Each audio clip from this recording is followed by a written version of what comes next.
अली को अपने दादाजी रहमान के घर पर सप्ताहांत बिताना बहुत पसंद था।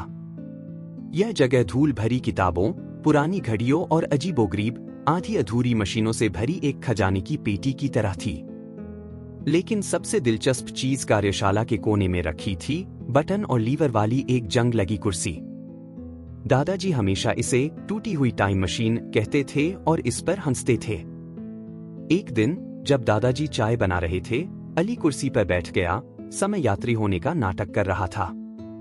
उसकी उंगलियां बटनों पर नाच रही थीं और अचानक मशीन चालू हो गई। लाइटें चमक उठीं, गियर घूमे और एक पल में अली और उसके दादाजी चले गए। जब अली ने अपनी आंखें खोलीं तो उसने खुद को एक जीवंत गांव में पाया जिसे उसने पहले कभी नहीं देखा था। बच्चे पतंगों का पीछा करते हुए इधर उधर भाग रहे थे, महिलाएं अपने सिर पर बर्तन लिए हुए थीं और वहां कोई कार नहीं थी, केवल साइकिल और बैलगाड़ियां थीं। ऐसा लगा जैसे किसी पुरानी तस्वीर में कदम रख रहे हों। हम कहाँ हैं? अली ने आंखें फाड़कर पूछा। दादाजी की आवाज आश्चर्य से कांप उठी। यह मेरा बचपन का गांव है। हम समय में पीछे चले गए हैं। अली ने जल्द ही एक लड़के को पतंग के साथ खुशी से दौड़ते हुए देखा।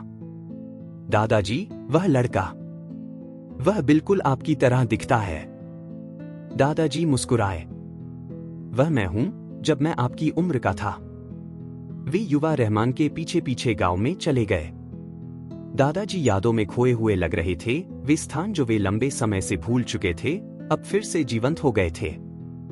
जब वे खोज कर रहे थे तो दादाजी ने कुछ ऐसा बताया जो उन्होंने कभी किसी को नहीं बताया था। जब वे बच्चे थे तो उनके परिवार ने पुरानी तस्वीरों, उनके पिता की सुनहरी जेब घड़ी और उनके पूर्वजों के पत्रों से भरा एक लकड़ी का खजाना बॉक्स खो दिया था। यह उनके बचपन का सबसे बड़ा रहस्य था।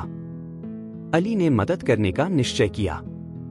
साथ मिलकर उन्होंने युवा रहमान के कदमों का अनुसरण किया और अंत में एक पुराने बरगद के पेड़ के नीचे उन्हें वह बॉक्स मिल गया जैसा कि दादाजी को याद था। लेकिन उन्हें सावधान रहना था।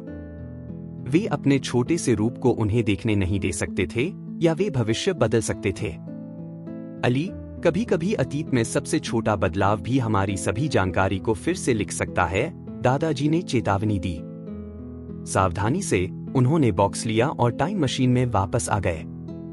लीवर को आखिरी बार खींचने पर वे वर्तमान में वापस आ गए, सुरक्षित और स्वस्थ।